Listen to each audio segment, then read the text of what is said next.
very pleased to be joined now by the head coach of the Scarlet Knights, Steve Pikiell, is with us.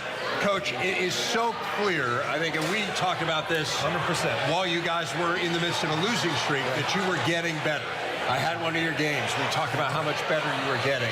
But to be able to win a game, to have tangible evidence that you could show your guys of, hey, all this time we're putting into this, it paid off. What has that meant over the last 6 days? You know, it's been great for their confidence. I really believe we had been plugging away and we had been in games.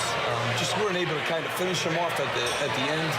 And to have Corey come up with the game that he had, but the whole team chipped in. And, you know, our defense has been keeping us in games, our rebounding, but it takes a little offense, too, to get the trick done. And we played good offensively, at the end of that game especially. And we're real proud of our guys. We've changed the program, I think, from night and day and making it a program that I think people can be proud of. So it's really been a great year for us, and we've come a long way.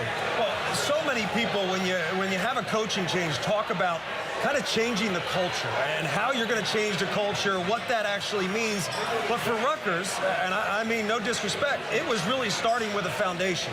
And you're rebuilding a foundation. What are some foundational principles that you're focused on and building that is not just going to help this team and teams in the future, but also head coaches way down the line? You know, I mean, and that's where we first started off when we took the program. And we have to build this around something, and it's got to be players with character. And the players that are currently in our program doing the right things, being in the gym, working hard to overachieve. And in the basketball world, we wanted to defend because it goes with you everywhere, and we wanted to rebound. And those are two areas I know we improved a tremendous amount in those areas.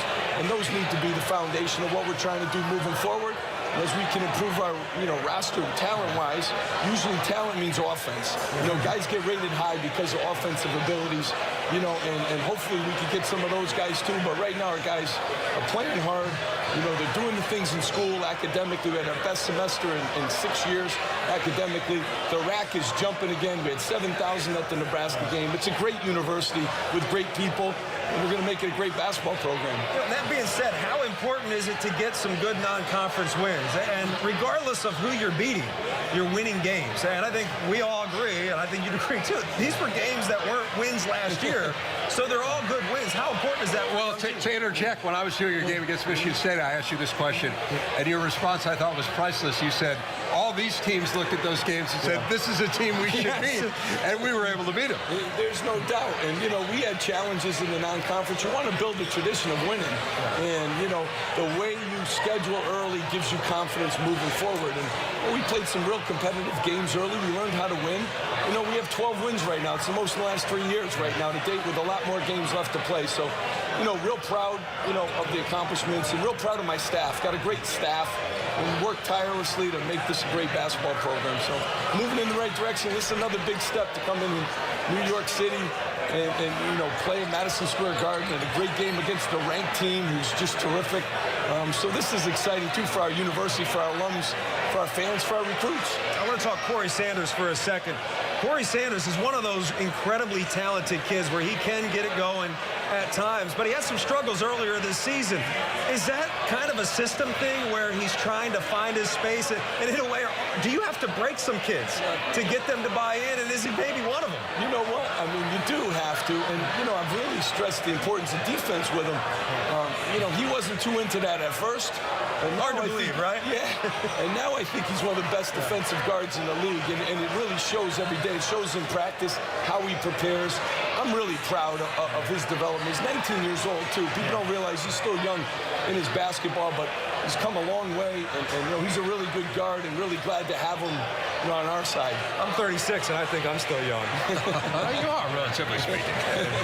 Relative to the guy sitting on either side of you, for instance. How important is this game, Coach, in terms of establishing you guys further in the New York market? I mean, you are, proximity-wise, far and away the closest school to New York City, but to play in Madison Square Garden, the mecca of basketball in New York. I grew up, when you come and play at Madison Square Garden, it is just a great honor. We played there once this year. We played Fordham, had a great game. This is just a tremendous area. A lot of our alums live here, a lot of our students. We have 11 student buses coming to the game, so they're into it. Rutgers is a powerful university with some powerful alums and some people really excited about this game. And we're playing another ranked team. So you get a great day of basketball in the greatest city in the world. And 100 games all time for Rutgers at Madison Square Garden. I didn't realize it was that many. Real quick, give us a scouting report on Wisconsin. What do you need to do to win the game? Hey, well, you guys can tell me. I mean, I want to know if I was right at all. Yeah, they have such good players at every position. First of all, terrific coach. Post-up defense is huge. I think Nigel Hayes is one of the best post-up guys around. He's a matchup nightmare, as you know. Hap, scores at will. So as you guys know, we did a lot. Double down, a lot of different things in practice the last few days. But they got good players at every position. So they're a difficult team. They hold the ball. They don't turn it over. Obviously, very veteran basketball team. So it's a great challenge for us. But our guys like challenges. I certainly do as a head coach. I'm looking forward to playing tomorrow. We were talking about the win from a couple of years ago. Do you try to channel that at all to show these guys, hey, it can be done? You know what? I try to just channel, even when we played them our first game of the season, I said, 9-point game with, 8 minutes left. We had the ball, playing on the road in a tough environment. So, we've hung in games this year. We're going to have a night where we really shoot the ball. It'd be nice if it happens tomorrow. Well, Coach, congratulations on getting the team to this point, as we said, dramatically improved from a year ago, and I know nowhere but up here for Rutgers basketball. Thanks for coming and spending a few minutes with us as well. Thanks for having me, guys. I appreciate it. New head coach of the Rutgers Scarlet Knights, Steve Pikiell, as Rutgers prepares to play Wisconsin tomorrow at Madison Square Garden. Lots more.